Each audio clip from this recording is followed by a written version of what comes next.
tɛnɛ janvier kalo tile 31 san 2022 aw minnu sɔgɔlen b'an na Mali kɔnɔ ani Mali kɔkan an ka foli b'aw ye dante foli min na ni aw ka bamanankan kunnafoni surun kɛnɛ sigilen Mali kibaru jabaranin kan.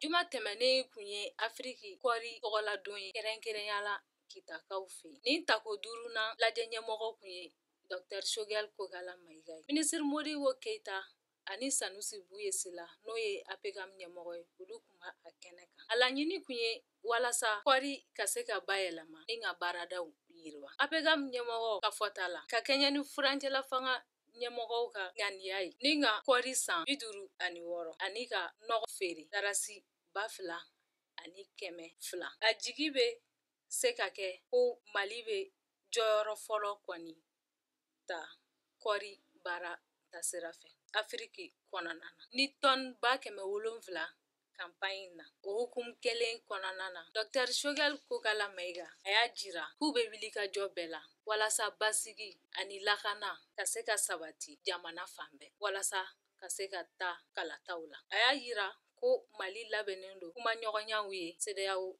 jama ma. Festival Ogobanya kun cɛra kunun badala. Ni tako 7nan a daminɛna tɛnɛdon janvier kalo tile 24 san 2022. Jamana siya caman ye ɲɔgɔn sɔrɔ o kɛnɛ kan. Dɔgɔkun kelen kɔnɔ u y'u sɛnsɛn bɛn ani kelenya kan jamana kɔnɔ. Festival kolabanbaw y'a jira ko gintan kɛra jigi suma kɔnɔ.